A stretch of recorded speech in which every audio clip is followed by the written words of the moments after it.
আর তোমার গরু কয়টা আছে এখানে? গরু আছে হলো গিয়া 7টা। 7টা। দুধ দিতেছে কয়টা? দুধ দিতেছে 2টা। 2টা। কয় লিটার দুধ পাও? সকালবেলা 15 লিটার 15-16 লিটার, আর বিকাল বেলা হইলে 6-7টা। মানে 2টায় মিলে এভারেজ 20 লিটার মতো দুধ। 20 লিটার।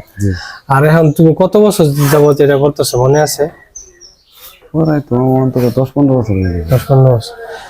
আচ্ছা দর্শক, এই যে কথা বললাম ওনার সাথে, উনি হইতেছে আমার আপন জ্যাঠাতো ভাই। আপনারা যারা জানেন যে জ্যাঠা বলে আমার বাবার বড় ভাই ছেলে আর কি। যাই হোক, এখন কথা হইলো এই বান্দা মোটামুটি 15 বছর যাবত খামার করতেছে। আগে ওই পাশে একটা শেড ছিল, এখন হচ্ছে এই শেডটার মধ্যে আসছে আর কি। এই শেডের মধ্যে আসার পরে তার একটু বাড়ছে, কিন্তু তার আরো বাড়া উচিত ছিল। তার যেই পরিমাণ গরুর যে থাকার কথা, যে পরিমাণ দুধ পাওয়ার কথা, ওই পরিমাণ সে পাচ্ছে না।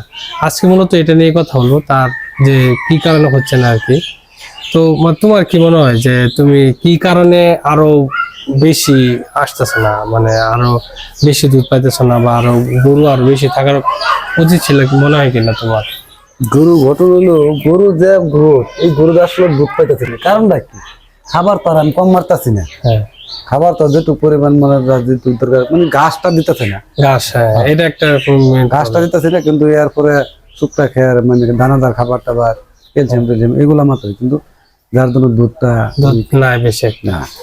তো এইখানে আপনার একটা মানে একজন সহজ স্বীকারোক্তি যেটা আপনারা যেটা দেখলেন আর কি। তো তার যে মানে সে বললো যে ঘাস দিচ্ছে না। তো আপনারা আমি একটা উদাহরণ দিই, দেখবেন যে হরিণ, বনের মধ্যে যে হরিণ থাকে, হরিণ কি কখনো কোনো মানে তাকে কোনো দানাদার খাবার দেওয়া হয়?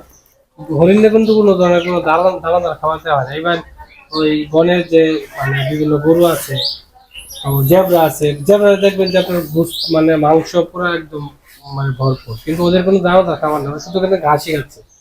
তো ঘাসটা খুবই ইম্পর্টেন্ট। তার এই যে শিকারটা, এটাই মানে মূলত আজকে